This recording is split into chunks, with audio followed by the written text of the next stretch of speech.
So when you're installing a door in a rigid side bed, if it's a standard side bed, it's a little bit different than a high side. So we're going to demonstrate the standard side for you now.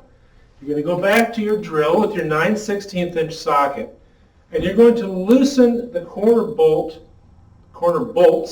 on both corners that you're doing for the door.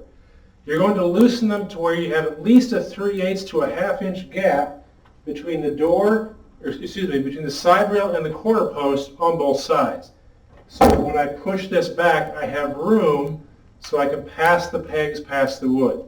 Once you do that, you simply take the door, have it upside down or in the open position, and you're going to put the peg in one end at the bottom, push those corner posts out so that I can pass that through.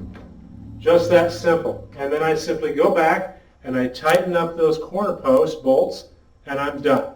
Repeat the same thing on the other side of the bed.